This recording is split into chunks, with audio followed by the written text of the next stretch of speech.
This gentleman that we've got here is responsible for signing some of the biggest names that have ever played for Arsenal. Jerome Anderson is in the building. Did you feel a change between Arsenal and Wenger? This is about a man that literally gave his life to Arsenal Football Club. He was always incredibly loyal to his players and to the board. Was he too loyal? Charlie introduced me to a 15-year-old David Rollcaster. Oh, wow. He brought him into my office one day and he went, listen, I want you to look after him like a dad. Sorry, every time I speak about David, I find it, even to this day, very, very difficult.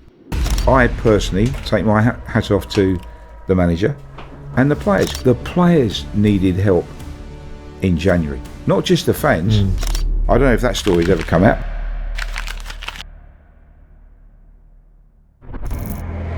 AFTV Transfer Daily, the show that keeps you up to date with players will be linked with a transfer move to Arsenal.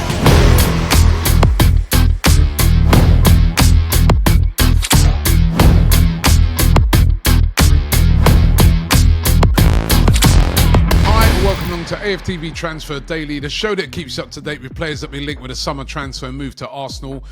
Don't forget, if you want to get involved with our sponsors, the links are in the description. If you want the 1-4 scout size, the code is SE50. Get yourself a 50% discount there. The transfer window is closed. Well, at least for a week anyway. It closed yesterday at 7 p.m. I was watching Sky. They were doing their, countdown. I was like, yeah, what's the point? Hardly any teams have done any business. Only really Chelsea and Man City. City got Cherky done yesterday, and a few other deals. But really and truly, it was only for those teams in the Club World Cup. Most of the deals are going to be done throughout the transfer window as normal. It only is closing because of the Club World Cup, and as I said yesterday, it can only open for 16 weeks according to FIFA rules, hence this 1 week break.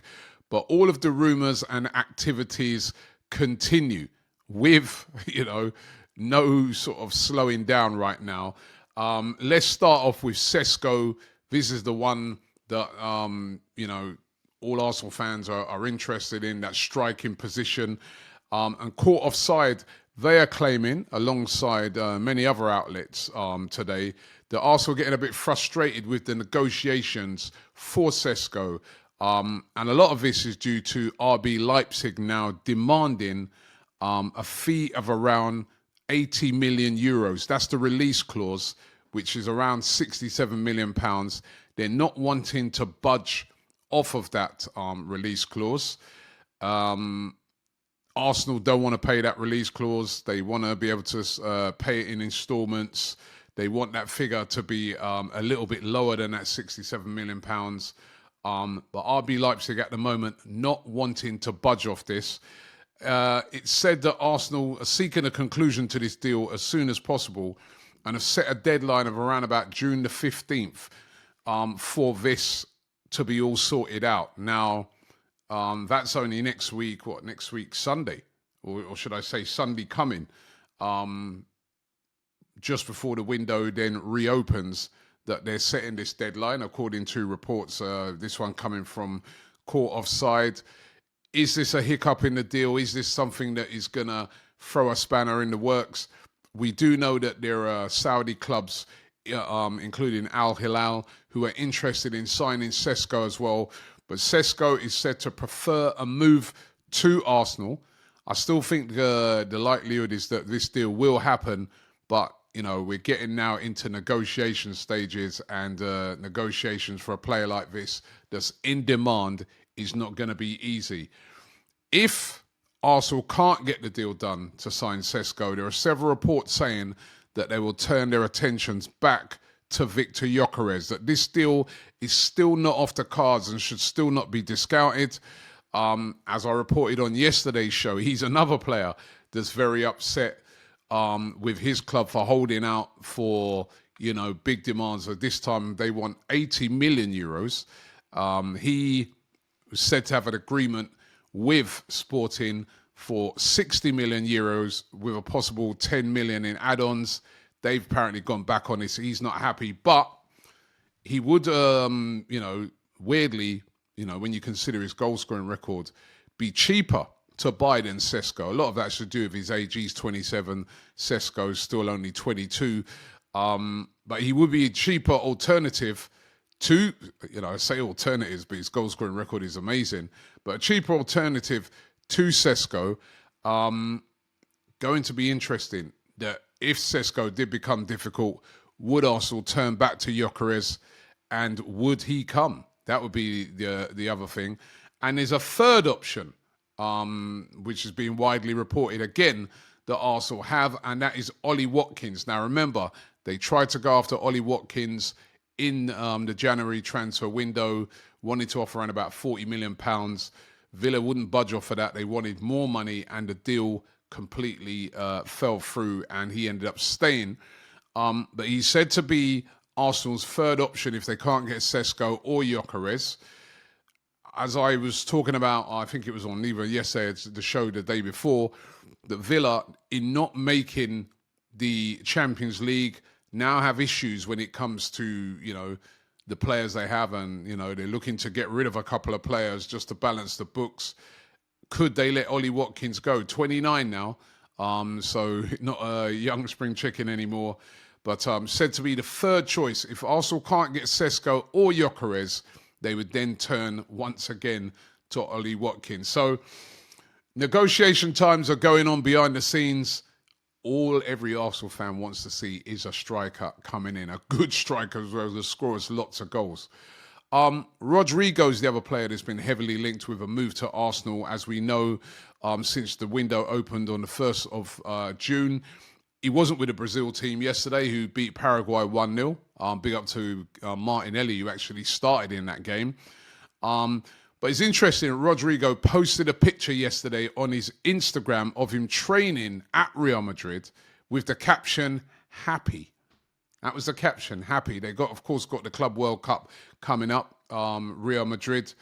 There are still doubts, though, over his future. He's said to be set for talks with Xavi Alonso, with the hierarchy at Real Madrid. As we know, he hasn't been starting. He wants to start in that left-wing position.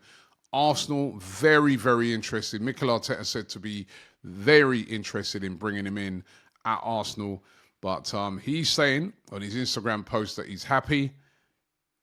Still a lot to see what happens with that situation. Ideally, he wants to stay at Real Madrid. But if he doesn't get the playing time, will he stay at Real Madrid, and could he be leaving? And plus as well, will they decide to cash in on him? Going to be very interesting to see how that one develops, and we may know a bit more about that over the next week or so. Now, this rumour is a bit of a surprise. Anthony Elanga of Nottingham Forest had a great season last year. Electrifying pace, explosive player, one of the quickest players in the Premier League. When you see him on the counter-attack, he is awesome. According to Boot Room, they claim that Arsenal are interested in the Nottingham Forest winger. He plays on the right wing. As I said, devastating pace, had a really great season. Remember, previously he was at Manchester United, flopped badly at United, but has gone to Forest and really has re-established himself. Quite a few clubs taking a look at him. Newcastle said to be one, several other clubs as well. But Forest would demand around about, well, according to what Boot Room say, Forest would want about £60 million for him. Good luck with that. There's no way anybody's going to pay that. But he is interested in some of the big clubs. And as I said, Arsenal said to be one of those clubs eyeing Anthony Elanga. As I said, when you saw him play last season, he looked devastating, especially on the counter-attack. Another player, which is, again, a bit of a surprise that Arsenal are eyeing, is Marc Guehi of Crystal Palace. Crystal Palace's captain, again, great season, consistently good throughout the season for Crystal Palace. Of course, Crystal Palace won the FA Cup, first ever major trophy they've won in their history, and Marc Guehi was the captain. Still only 24 years of age, was linked with a load of clubs last season, but ended up staying. And the reports are saying that after his excellent season, Arsenal amongst several clubs eyeing him with an interest in maybe buying him, including, again, Newcastle, one of those clubs right up there trying to get him. Chelsea have been looking at him as well. The reason why so many clubs are taking a look at Marc Guehi, including Arsenal, because you look at it and say, well, how many more defenders are Arsenal going to get? But then when you look at his situation, he has 1 year left on his current deal. That means next season he can walk away for nothing. That means the clubs are, quite rightly hovering around, seeing if they can get some deal done. Crystal Palace are said to, it's said that they'd accept an offer of around about £40 million for Marc Guehi. As I said, only 1 year left on his current contract. That's very tempting for any club out there, including Arsenal. Even you look at Arsenal and say, why do you need any more defenders, centre-backs? You've got, Saliba, Gabriel, Kivior, Calafiori can play there.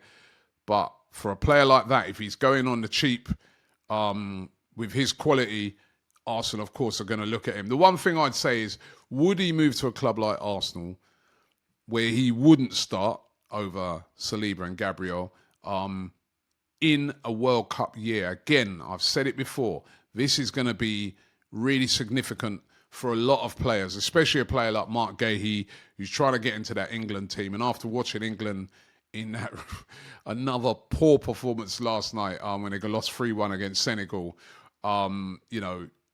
he will have a great chance of getting into that England squad for next year's World Cup in America. But if you're not playing, you're not going to get in. So whether he moves, he'd consider a move to Arsenal that to play second fiddle, I can't see it, but it's one of the rumours today. Leroy Sane as well, caught offside again. They're very prolific today. They're claiming that Arsenal could sign him after the Club World Cup. He's said to have a few offers on the table, including Galatasaray, Fenerbahce, and of course, Bayern are trying to keep him. But they're claiming that Arsenal is the club where he would like to sign. Again, one we're going to have to watch. He could end up staying at Bayern. He really could be a lot of negotiation stuff and skullduggery going on there. But Arsenal have made an inquiry about him. He did work with Mikel Arteta before, and they are very interested. 29 now, but Leroy Sane would be a free. Wouldn't cost, there'd be no fee on it, just high wages, but a lot cheaper than purchasing a player of that quality. Now, what about Martin Zubimendi? It was the big talk yesterday, as I said on the show. Real Madrid, they had that, through their sort of outlet marker. I call it their outlet because they're so aligned. The big story about Zubimendi and how Real Madrid are putting a call and they're really trying to buy him. But lots and lots of different reports yesterday from David Ornstein to Fabrizio Romano to lots of publications saying, no, this deal's done. He's coming to Arsenal. And it is going to get done. Arsenal going to pay over the £51 million release clause, going to pay it in instalments, and he will be joining Arsenal. Again, let's wait and see, but it's positive, and Zubimendi would be a great signing for Arsenal. So again, one we're going to have to watch. Of course, there'll be no signings during this period of the next 10 days whilst this window's shut. But hopefully, once that window reopens, we'll see some movement on that Zubimendi deal, and that deal can get concluded for Arsenal. Just before I go, we did a poll yesterday. Would you have Alejandro Garnacho of Manchester United at Arsenal? 76% of you said no. You don't want Garnacho. Only 24% said yes. 76% no. No Garnacho for you guys. The people have spoken. Thanks for watching the show today. Don't forget, we are back. Even though the transfer window is closed up until the 16th, we are back every day because the rumours continue. So keep it locked here on AFTV. We'll bring you up to date with all the transfer news, any breaking news. Rumours are going to continue. Activity is going to continue. You just won't see anybody signed in this short period. So thanks for watching the show, and I'll see you tomorrow. Are you a talented footballer with the potential to go all of the way, but you've never been spotted or had a trial? Well, all you need to do is check out a brand new innovative business that I've started with my partners called Scout's Eyes. It gives you a chance to get spotted by our network of scouts to try and get you a trial at a professional club. Scout's Eyes places you in front of a professional scout who will assess your talent. You simply need to visit our website right now and upload your clips as directed. Our scouts will then view them and give you a full assessment. If you meet a certain criteria, your details will be sent to scouts at professional football clubs for them to come and see you play. It's as simple as that. So visit scoutseyes.com right now and send in your clips, and a scout could be coming to watch you play at your next game.